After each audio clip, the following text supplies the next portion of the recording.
On this video, we're going to be talking about time in years. There's a couple of words that I would like for us to be familiar with.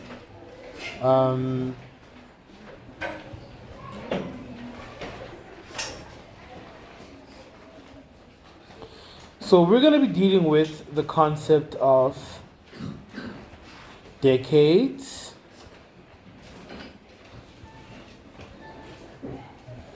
centuries, and millennia.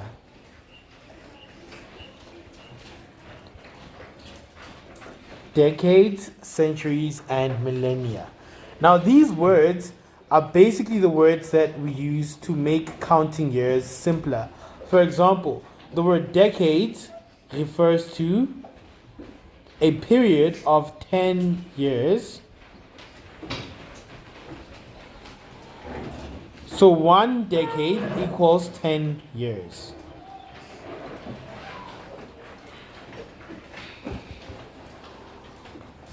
One century equals 100 years.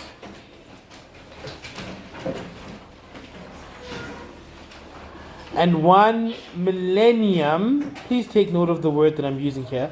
1 millennium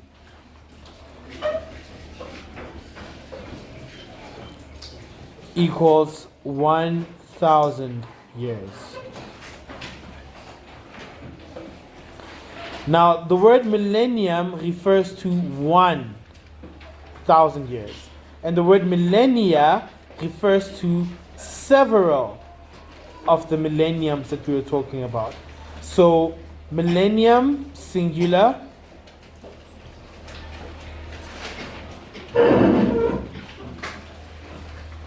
Millennia, plural. Which is many. Okay. So, 1 decade is a period of 10 years. 1 century is a period of 100 years. 1 millennia is a period of 1,000 years. Now, this is basically how we are going to structure your questions. For example, I might ask you to add the following.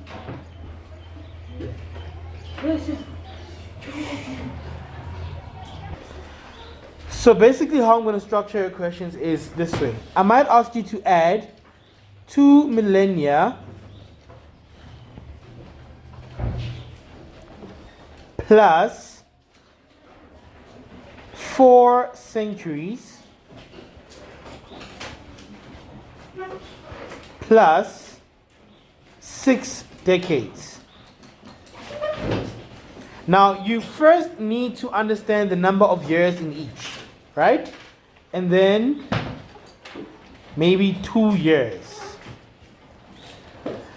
If I ask you to add these together, you have to convert each and every one of the terms into numbers. For example, 2 millennia. If 1 millennium is 1,000 years, then 2 millennium is 2,000 years. Plus, if 1 century is 100 years, then 4 centuries is 400 years.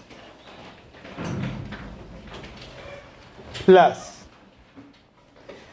if 1 decade is 10 years, then 6 decades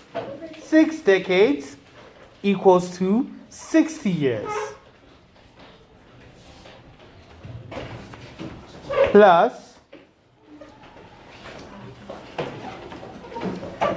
2 years. So you basically have to add all of these numbers together, right? Now what you can do is to arrange them in a column, use the column method. So you would have 2,000 plus 400 plus 60 plus 2. 0 plus 0 plus 0 plus 2 equals to 2. 0 plus 0 plus 6 equals to 6. 0 plus 4 equals to 4. And then you bring down the 2. 2,462 years. Now let's go over another example. Let me just erase the board quickly.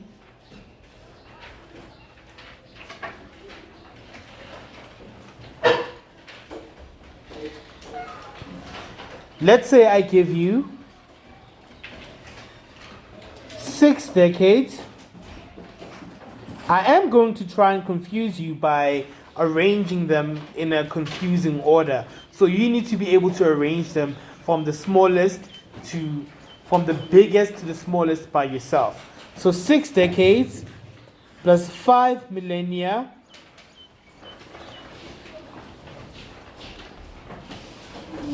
plus 2 centuries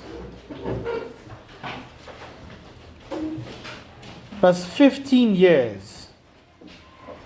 You have to add all of these together. Now we know from what we've done previously that 1 decade is 10 years. So 6 decades has to be 60 years. So it's 60 plus. Now if 1 millennium is 1,000 years, then 5 millennia is 5,000 years. Plus, if 1 century is 100 years, then 2 centuries equals 200 years. Plus 15 years. So let's arrange all of these numbers into a column, right? From the biggest to the smallest. So you start with your 5,000. And then your 200. And then your 60. And then 15. Now let's add all of these numbers together. 0 plus 0 plus 0 plus 5 equals to 5. 0 plus 0 plus 6 plus 1 equals to 7. 0 plus 2 equals to 2. And then you bring down the 5 because you're not adding it to anything.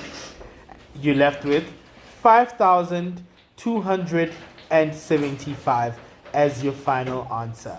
Now let's make things a little more interesting and fun and complicated. Now, what would you do if I gave you the following to add? Half a decade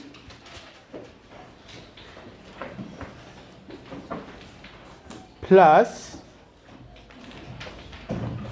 1 millennium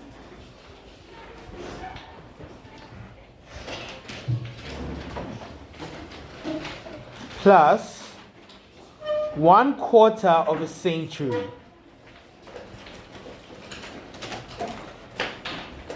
plus 20 years. We're making things a little more interesting, a little more spicy. We all like spicy food. Let's go. So, half a decade. If 1 decade equals to 10 years, then half of that is 5 years. Half of 10 is 5. So half a decade would have to be 5 years. Plus 1 millennium, as we all know, is 1,000 years. So it's 1,000 plus 1/4 of a century. Now, if 1 century equals to 100 years, what is 1/4 of that? Well, you would have to take that 100 and divide it by 4, and that would give you 25. Plus 20 years. Add all of these together, arrange them from the biggest to the smallest. You have 1,000 plus 25 plus 20 plus 5. 0 plus 5 plus 0 plus 5 will give you 10. So you write down your 0, you carry the 1. 1 plus 0 plus 2 plus 2 will give you 5.